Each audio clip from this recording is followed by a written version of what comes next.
أعوذ بالله من الشيطان الرجيم بسم الله الرحمن الرحيم.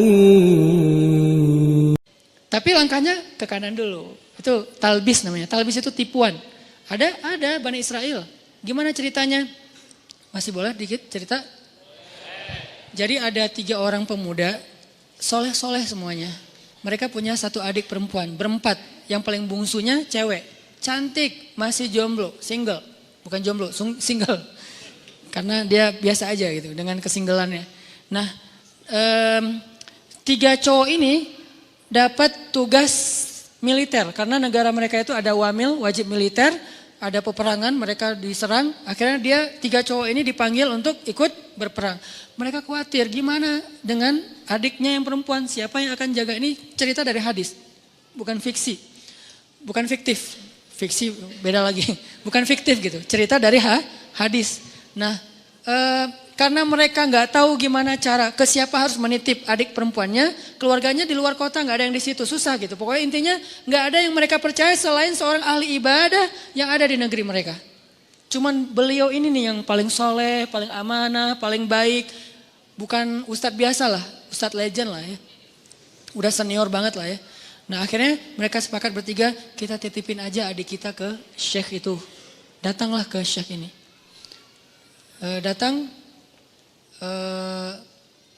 Kalau nggak salah namanya Barsisa, nama syekhnya, Syekh Barsisa. Kami dapat tugas militer, kami ingin menitipkan adik perempuan kami di rumah Anda. Karena tidak ada yang kami tenang menitipkan adik perempuan kami kecuali kepada Anda. Syekhnya nolak. Ya wajar dong, orang soleh takut fitnah kan. Astagfirullahaladzim, saya nggak bisa. Saya nggak pernah menampung kebenaran. Syekh ini juga nggak pernah nikah. Saking sibuknya dengan ibadah, saking solehnya gitu. Bukan yang nggak nikah berarti udah sibuk ibadah juga. Beliau kayak Imam Nawawi. Imam Nawawi itu nggak nikah sampai akhir hayat kan. Ketika ditanya kenapa Anda belum menikah? Oh astagfirullahaladzim, saya lupa menikah. Kenapa? Karena saya sudah menikahi ilmu. Saking cintanya beliau dengan ilmu, ilmu itu lebih daripada istri buat beliau. Sehingga tidurnya dengan buku, bangunnya dengan buku, jalannya dengan buku, buku aja kerjaannya. Imam Nawawi, ilmunya luar biasa dahsyat. Tapi jangan ditiru ya. Karena kita nggak gitu-gitu amat juga tentang ilmu. Ilmu enggak, nikah enggak kan. Ya pilih salah satu deh. Kalau enggak ilmu ya nikah gitu. Masalahnya kita ilmu gimana? Apakah udah selevel Imam Nawawi yang hadis dalam semalam hafal berapa ribu hadis. Terus setiap malam tuh nulis buku. Sholat 2 rakaat, satu paragraf. 2 rakaat, 1 paragraf. Jadi setiap paragraf itu 2 rakaat sholat. Wudhu dari isya ke subuh, 1 wudhu. Selama bertahun-tahun, 1 wudhu sholat subuh dengan isya. Maksudnya nggak tidur semalaman karena terjaga wudhunya Imam Nawawi. Nah Syekh Barsisa nolak, nggak mau. Please, karena kami nggak tahu harus jagain apa, harus nitip ke siapa daripada adik saya apa-apain orang. Karena udah dipaksain terus, ya udah deh. Kalau mau, saya minta satu hal apa, bikinkan untuk adik kalian 1 ruangan, 1 kamar yang nggak campur dengan rumah saya di belakang gitu. Akhirnya dibangunin sama mereka kamar sederhana untuk adiknya yang perempuan. Taruh aja di belakang rumah si syekhnya. Syekhnya biasa beribadah di musola. Jadi rumah, musola, kamar ceweknya. Jarak musola dengan kamar ceweknya terhalang oleh rumah syekh. Jadi agak berjarak gitu. Udah pergi mereka berjihad. Hari-hari pertama syekhnya nggak pernah berkomunikasi 1 patah kata pun dengan si cewek ini. Karena diamanahin nafkah, kebutuhannya, akhirnya dititipkan uang, syekh ini ke pasar beli roti setiap pagi, taruh roti di depan pintunya, balik lagi ke musola zikir, astagfirullah. Si perempuannya tahu jam udah ada roti di depan pintu dia buka, ambil roti, makan di dalam. Nggak pernah komunikasi. Sehari, seminggu, minggu kedua mulai datang setan. Yuwaswis fi sudurin nas, pakai perasaan, bukan pakai logika. Perasaannya yang diusik. Kasihan juga tuh cewek kesepian. Masa nggak disapa sama sekali, ntar dianggap sombong loh. Ya sapa sederhana aja, nggak usah berlebihan, cuman sehat gitu doang.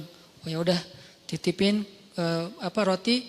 Assalamualaikum, sehat teh, sehat Ustadz, alhamdulillah. Oh ya, pergi aja. Gitu doang. Jadi kayak japri, sehat, udah. Nggak pakai emotikon. Jadi benar-benar kayak tiis aja gitu kan ya, dingin aja nggak ada apa-apa gitu. Zikir astagfirullahaladzim. Besok datang lagi setan. Masa cuma nyapa doang, siapa tahu dia pengen sesuatu tapi nggak berani ngomong karena kaku. Ya lebih lemes lagi lah, biar siapa tahu si cewek ini butuh apa nanti dia bisa ngomong karena nggak malu. Oh iya juga sih, teh sehat ya, kalau butuh apa-apa kasih tahu saya ya. Oh iya Ustadz makasih. Nah ini kan nih, akhirnya datang setan yang satu lagi, lo tugasnya sama cewek, gue cowok. Setannya bagi tugas, tapi bukan karena kelainan, memang gitu tugasnya. Si setan yang ke ceweknya bilang, itu Syekh itu baik banget ya, soleh banget. Kamu kalau ada apa-apa jangan sungkan, ngomong aja ke beliau orang soleh kok, orangnya senang membantu. Kan baik kan, gak ada yang negatif kan. Besok-besok, teh butuh apa? Ya Ustadz boleh nitip sesuatu apa, pengen apa makan apa gitu. Ini ada uangnya, gak apa-apa udah dititipin sama kakak-kakaknya. Teteh, oh ya udah maaf ya Ustadz merepotkan, gak apa-apa. Nah mulai nih, pergi ke pasar, beliin apa roti, susu. Makasih Ustadz udah bagi 2 aja masa saya makan sendiri gak habis. Setan bilang kan gak akan habis tuh mubazir, benar gak sih? Mubazir kebanyakan tuh udah bagi 2 aja. Ustadz bagi 2 aja, udah gak apa-apa makan aja. Kata si yang satu lagi setannya, jangan mau diterima, malu atuh sama cewek. Udah, akhirnya apa? Udah makan aja ntar kalau gak habis baru saya habisin. Mulai kan, makan, Ustadz gak habis. Ya udah sini dihabisin, mulai kan agak-agak gimana gitu kan, bekas. Makan. Lama-lama datang lagi setan tuh. Coba tanya, siapa tahu dia pengen belajar sekaligus daripada dia diam-diam aja, nyantri aja sekalian. Nyantrinya apa? Belajar agama. Tanya butuh apa tentang masalah agama yang saya bisa bantu. Sedikit-sedikit adalah ilmu. Oh ya udah benar juga ya, dapat pahala lebih. Teh, nanti kalau butuh apa-apa, udah nggak sungkan sekaku yang pertama kan? Butuh apa-apa kasih tahu aja ke saya, insya Allah kalau ada pertanyaan saya bisa jawab. Kalau nggak ada nanti saya tanya ke yang lebih ahli. Oh ya Ustadz, kebenaran saya lagi nanya nih masalah ini gimana. Nah mulai, tapi masih di balik pintu. Kenapa? Jangan ketemu orangnya, fitnah dong kata setan. Jangan, nanti fitnah ikhtilat kata setan teh. Setan yang ngajarin ilmunya nih. Ikhtilat, jangan. Oh ya benar juga. Jadi teriak-teriak dari belakang pintu, depan pintu gitu. Oh kalau gini gimana Ustadz? Nah lama-lama datang lagi setan. Mungkin sebetulnya si teteh itu ada pertanyaan yang privasi. Gak enak nanyanya sambil teriak-teriak. Kayak nanya masalah cara membersihkan haid atau apa kan gak enak teriak. Ustadz cara ngebersihin haid gimana kan gak enak kan ya. Ya udah kamu lebih dekat lagi duduk depan pintu. Jangan berdiri. Duduk aja depan pintu baru ngobrol. Ya udah teh kalau teteh butuh tanya apa-apa saya insya Allah siap jawab. Ini gak perlu teriak-teriak. Oh ya Ustadz di balik pintu. Sama-sama duduk di pintu tapi masih kehalang, pintu tertutup. Datang lagi besoknya setan. Apa kata orang ngelihat kalian ngomong kayak gitu. Satu dalam, satu di luar tapi duduk di pintu. Kan jadi fitnah. Ntar dikira semua orang ada apa-apa. Lebih baik masuk ke dalam biar gak ada yang ngelihat. Tapi pintunya dibuka. Awas jangan ditutup. Ntar digoda setan. Lah ngomong setan. Nah ini nih setan nih. Talbis. Makanya ada buku tebal ya. Judulnya Talbisul Iblis. Tipu daya, tipu muslihat iblis. Gitu dibawanya ke kanan dulu. Baru ujung-ujungnya ke kiri. Tanpa disadari. Tapi buka pintu ya. Oh iya juga ya gak boleh tutup pintu. Ntar jadi ikhtilat lagi. Ntar setan lagi. Padahal dari tadi juga setan. Udah teh boleh di dalam aja gak enak dilihat orang. Oh ya Ustadz gak apa-apa. Yang bagian ceweknya bilang gak apa-apa dia orangnya amanah. Gak usah khawatir. Gitu kan. Udah aja duduk dekat pintu tapi udah di dalam ruangan. Ngobrol. Udah ketemu orangnya. Beda udah pasti. Pertama cewek ini gak pernah kenal dekat sama cowok. Kedua Syekh ini gak kenal dekat sama cewek. Ini adalah kali pertama mereka berinteraksi lawan jenis dan dekat sekarang. Gak ada siapa-siapa. Mulai bercanda. Jangan kaku-kaku amat dah tuh ngantuk taklim teh. Kasih candaan dikit. Ya udah mulai canda. Jadi akrab. Jadi hai. Malu dilihat orang. Masa bercanda tapi kelihatan orang. Udah tutup aja pintunya. Kan udah saling kenal udah saling percaya. Tutup pintunya. Ngobrol. Nauzubillah, terus dekat sampai akhirnya curhat si cewek ini. Namanya manusia pasti semuanya punya masalah kan. Akhirnya dia berani curhat. Ustadz, saya udah anggap Ustadz sebagai keluarga saya percaya. Boleh saya curhat masalah pribadi? Curhat, buka. Waktu itu masih syariat hijab, cadar, buka cadarnya. Langsung udah lihat wajahnya, udah kemana-mana, udah setan teh. Setan yang datang udah bukan lagi bab ini. Setan kan gonta-ganti, sesuai dengan kapasitasnya.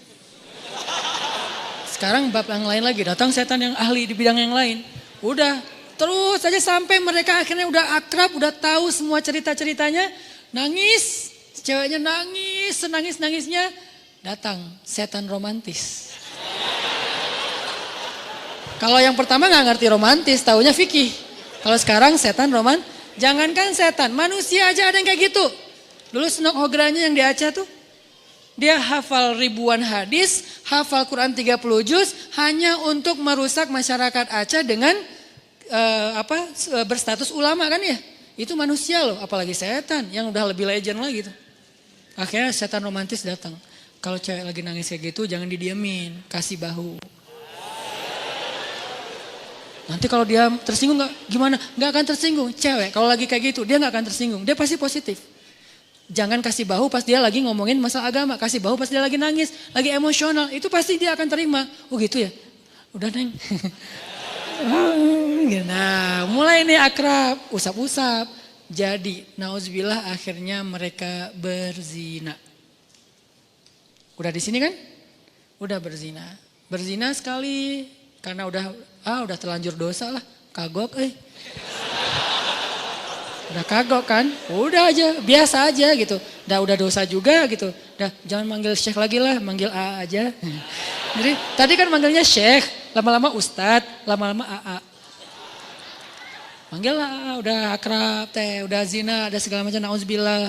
Ngomongnya juga gak enak. Udah gitu, maaf perempuannya hamil.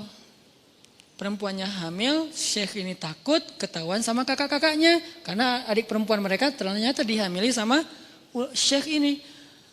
Kalut, panik, datang setan kriminal. Bilang, lo udah bikin adiknya, lo gak akan dibiarin hidup. Setannya udah beda ngomongnya. Ngomongnya udah beda. Udah terlanjur. Udah lo habisin aja deh. Gak usah banyak mikir, udah lo habisin aja lo sekarang. Udah. Gitu-gitu. Oh udah dihabisin. Dibunuh ceweknya. Karena takut ketahuan. Ditakut-takutin sama setan. Pokoknya lo habis, lo malu, semua orang kampung akan mencela kamu dan segala macam. Pokoknya dibikin goyah banget nih Syekh ini. Akhirnya dibunuh, dikubur di belakang rumah. Tapi udah dibisikin sama setan alasannya, modusnya apa? Bilang aja sakit, meninggal, dikuburin. Nggak lama, belum juga, baru sehari, kadarullah datang nih kakak-kakaknya. Syekh, assalamualaikum, waalaikumsalam. Syekh, alhamdulillah kami semuanya selamat. Adik kami di mana? Syekh ini pura-pura sandiwara. Ada apa Syekh? Innalillah, yang sabar ya gitu. Allah mentakdirkan kalian gak ketemu lagi. Baru aja kemarin adik kalian sakit keras dan meninggal. Maafkan saya gak bisa jaga amanah kalian. Innalillah wa inna ilaihi raji'un. Ya gak apa-apa Syekh, di mana kuburnya? Di belakang. Datang doa, pulang aja. Setan kan jahat banget ya. Setan tuh gak pernah berpihak sama kita. Dia itu pengadu domba. Malam setan ini datang ke dalam mimpi ketiga kakak beradik ini. Mimpinya sama. Setan yang sama, gimana gak sama redaksinya. Mimpinya sama. Datang, adik kalian itu gak meninggal sakit. Dibunuh setelah dinodai sama Syekh itu. Buktinya kalau kalian mau tahu, coba kalian gali kuburnya, lihat bekas pembunuhan itu. Kalau datang ke satu, ya anggap aja mimpi. Datang ke yang kedua, sama. Ketiga sama, bangun dari mimpi. Saya mimpi buruk tentang adik, saya juga sama. Apa mimpinya? Diceritain, kok sama ya mimpi kita? Mencurigakan sekali kan? Kok mimpi kita sama? Wah bahaya nih, kita bukan suudzon sama Syekh, tapi kita harus buktiin. Ayo, besoknya mereka diam-diam datang, digali kubur adiknya yang belum kering, yang masih basah tanahnya. Benar ada bekas pembunuhan dan dia dalam keadaan hamil. Syekh ini langsung dibawa ke pengadilan, dikeroyok sama massa, dibawa ke pengadilan, diputuskan hukuman mati. Di tiang hukuman mati, sebelum dia mati, datang setan yang terakhir. Setan yang paling banyak ilmunya, ulamanya setan.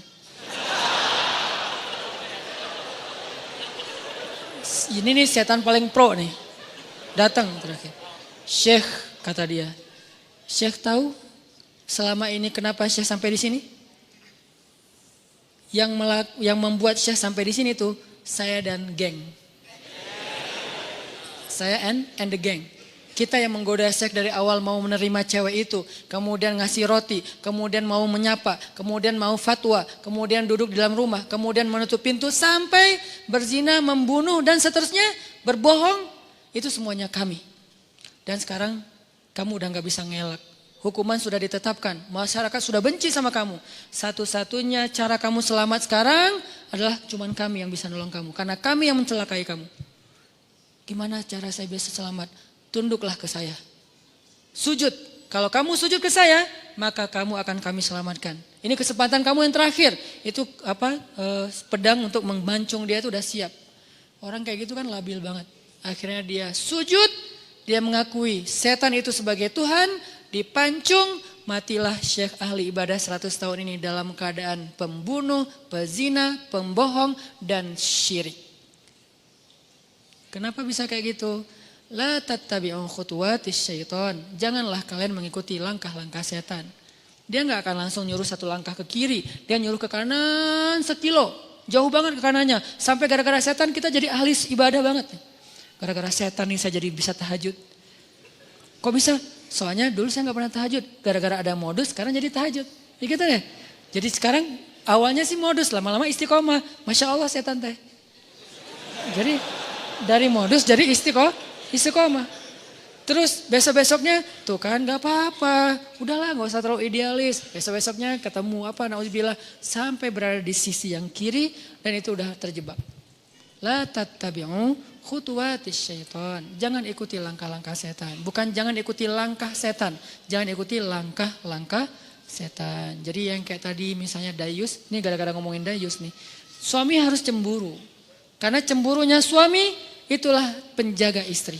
Kalau suami udah gak cemburu, istrinya berlebihan komunikasi dengan lawan jenis, sikap ke lawan jenis. Berarti istrinya udah gak ada yang jagain.